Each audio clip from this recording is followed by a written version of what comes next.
I'm not sure how long this one's going to take because I've got a lot to say today. I am going to show some baseball cards later. How quickly you can make them turn, right? Welcome in everyone to the Vintage Composer. I'm Mike, and this exercise in uploads is a multi-part experience.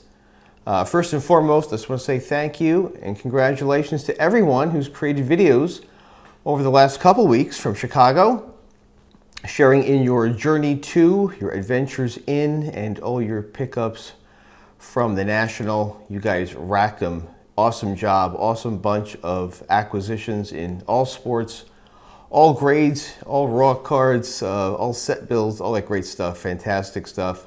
Hope to see you all back in the Windy City next year, 2026. We're just like 50 or so weeks away, so it's not that bad, right?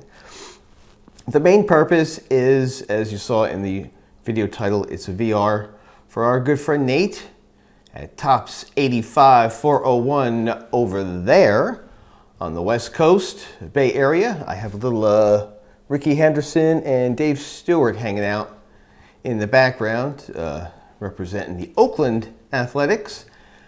But Nate has been around for 15 plus years on YouTube and has experienced all the changes in the medium and the electronic upload processes, and also trading cards and how all that's changed through the years. And it's a tribute to him because he not only shares in his amazing collection, one of the best PCs out there, his Barry Bonds collection, but as you know, if you've been following him for a long time, he shares in his passion, and it comes through probably more than anyone else I've seen on YouTube. You could just tell, even his last video, he loves baseball cards, man. He loves looking at them, and he loves sharing in the experiences, whether it's finding something at a show or getting something on eBay, whatever it may be.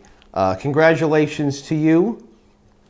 Our homework, for those of us doing these videos, is to talk about how our channel got started and how our channel helps in our collecting organization, really.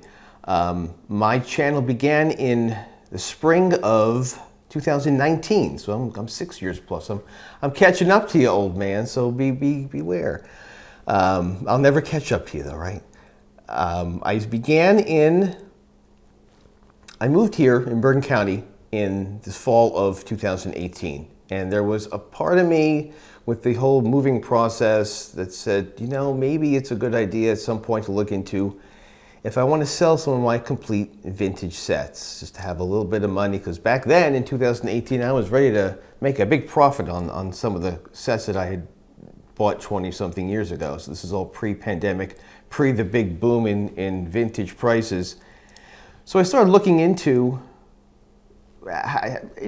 researching really how to go about it the proper way, besides just an auction house, what my other options might be. So I discovered these YouTube channels, and they're not the channels that we all know and watch. They're just guys and girls at these shows, you know, where the camera is rolling and they're just dragging the camera on the floor. You just see like their feet, and there's no editing or anything like that, or they're totally into showing you all the cards in one sweeping pan so fast that you think you're on a roller coaster and you get nothing out of it. Or they're the overly produced pieces where it just focuses on investing and how to get the most money out of your PSA slabs or whatever. So it wasn't working out for me. But I'm watching these videos and I'm saying, you know, I can do that. And I can do a little bit better than that too, really, in terms of production. Because it's kind of like what I do for a living anymore. I figured if I recorded my sets and showed them, I have a digital representation, a digital archive that I can have in case the time comes where I do sell stuff, because you know you can't take everything with you. You can't have everything anyways. So I began doing that. I did some research. I spent a couple months figuring how I was going to show the cards. And again, it was just for me. But then again, I uploaded some stuff at the beginning of April, I think it was, of 2019. And a few months later, I'm getting these messages on my Gmail account. So-and-so watched your video. So-and-so subscribed to you. So-and-so had a comment. It's like, oh, people discovered me and are watching it and are learning stuff from it. And that's like really cool.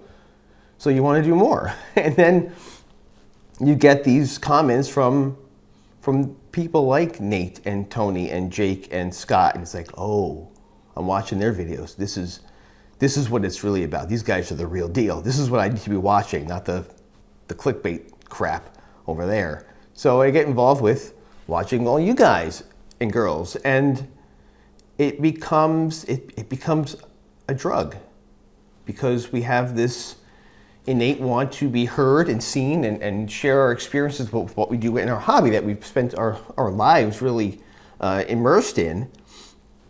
But the fact that someone is watching and someone cares enough to comment or cares enough to remember something about what you said, and maybe even follows along in their journey of building a set or building a PC, whatever, and it becomes addictive. And it didn't stop with me just recording all my sets from the 50s and 60s, because I only have so many cards. So by the time I hit 1976, we're going to run out of material here, folks. So let's come up with some other ideas. Okay, so we'll talk about the 80s cards, and we'll talk about the books I read about baseball. We'll talk about my trip to find the Cy Young statue in Boston, or a bio of the George Brett Pine Tar game. All those early videos where I was really stiff and produced. I probably sound like I have a stick up my ass, but I'd like to think I've progressed a bit since then in terms of being more open about what I want to talk about, what I want to share with my collection, with my trips to the card store, the shows, whatever. That's how it started, and I haven't stopped. And I'll let you in on a little secret about the channel. As we're recording now, it is Monday the 11th of April. I want to get this in the middle of the month of April. No, it's August. It's August, I'm sorry. See, I'm giving it away. I live in two different universes, is what I'm trying to say here. I have the universe of here we are today on August 11th, and then there's the universe of when I upload my videos. The last video I put up on the 4th of August talked about my computer that crashed, and I was in a rut because I need to get a new computer to make these videos. The honest truth is that video was recorded in April when my computer actually crashed, and I produced so many videos ahead of time that everything you've seen since April through the end of July was already done. And pretty much when I got my new computer, which is awesome and fast, by the way, fast computer, in the month of July, I spent a lot of time making a lot more videos. So pretty much we're good through the end of this calendar year. And I'm already thinking about stuff to do for 2026. We've got some shows to attend, some trips to make, and I can't wait to show you all the stuff I've picked up since then. I'm going to try to scale back on building too much in advance. I'm happy to have seen this video contest, whatever. This exercise to share the story with all of you, and also the national videos. So it gives me a chance to shoehorn this in to a timely point, because I don't want to wait till next month, obviously, when it's too late, and give you guys time to watch this. So thank you to Nate. Thank you for what you're doing for the community. Thanks for sharing in your awesome little man cave there with all your binders and Barry Bond stuff, 6,000 plus different unique items. The point of why I'm doing this really is to share just the fact that life is fleeting. And if you bring the camera around, I'll just show you before we go to the cards. When you think of sports card collecting, baseball card collecting, when you think of what makes you who you are, and remembering the moments and the memories in whether it's the sports or music or entertainment world, and these people who are part of your lives, and you are entertained by what they've done, and just remember, life is short, so do what you can when you can. So if you want to put up a bunch of videos, you want to start thinking about making videos on YouTube, go for it, because you just never know, really. And so we thank of Rhino and Ozzy and the Hulkster, and we thank them for the memories. So on that, let me show you some cards that I picked up recently.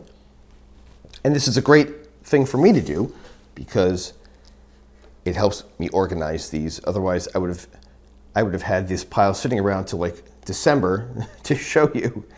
But we'll get these through. You can check them out, and then I can put them all away. How's that sound? Okay, let's show some cards. Snap out of it here.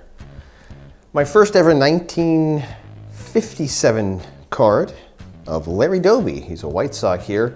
This is a PSA 3. I paid pretty much what it goes for. It's a bit miscut on the top and the registration is off, but it's a cool looking card. I'll just show you the back real quick. Yeah, it's a cool Larry Doby card because it's a cool Larry Doby card. First one there. My 21st 53, let's check my focus. 1953 Topps card, low number. For $1, you can't beat it. And that's for that set that I'm probably never gonna finish. 4 more 1966 cards takes my set up to 11 done now. 4 of the 11 are here, just commons, including another White Sox in Gary Peters, who wasn't too bad of a pitcher himself during this time. You know, you can't have a vintage composer video showing cards without showing Rockin' Robin Yount, my main man. 2025 Topps Heritage. This is the Through the Years insert. And also from 25 from Topps Tribute. How's this? Pillars of the Game on-card autograph, number to 199. Nice. There's about 4 or 5 parallels of this card with different coloring and different serial numbers, but I'll take the base one here. Look at that shine. Love it. For my milestones, I'll put him right there. For my milestones binder, I finally found this Andy Reid card for my 200 regular season wins for NFL coaches. That replaces my modest printout from Photoshop that I had. A couple more autographs.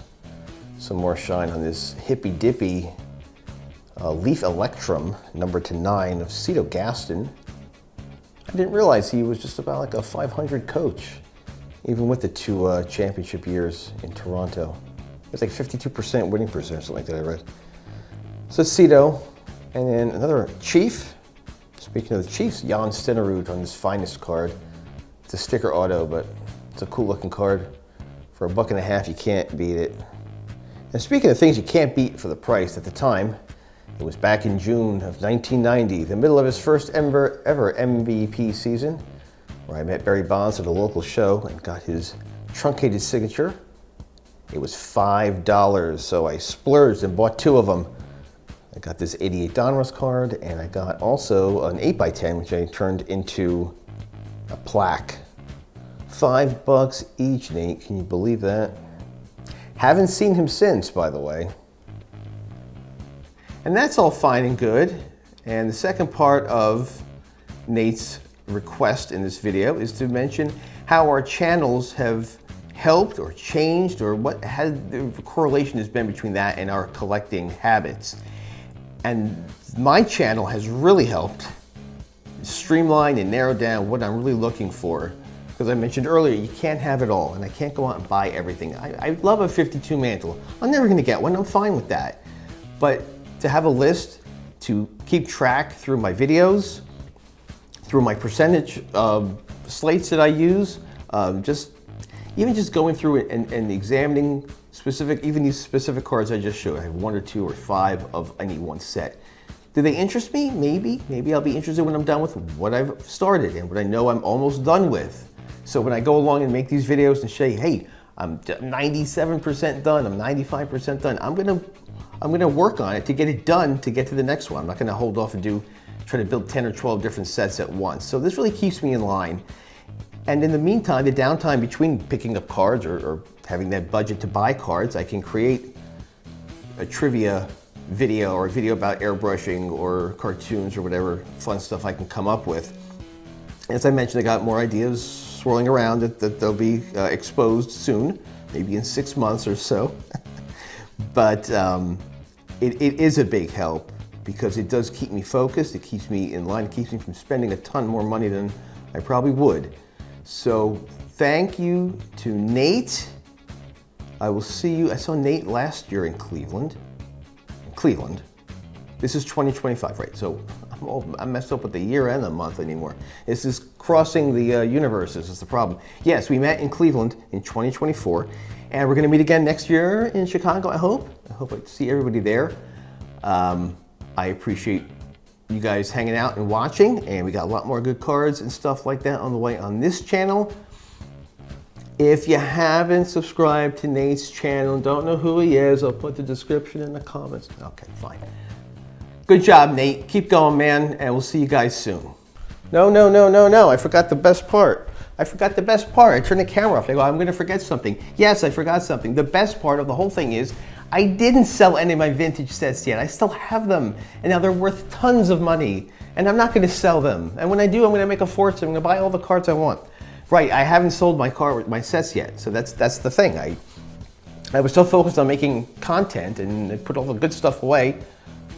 I'm just making videos now, man, so I'm just gonna wait till the market hits the all-time high and then cash in or something like that. Yes, I didn't sell anything yet. That's the point. That's the moral, the immoral moral of my story. So now we can say goodbye, and we'll see you in 10 days or so for the next video on this channel. Right.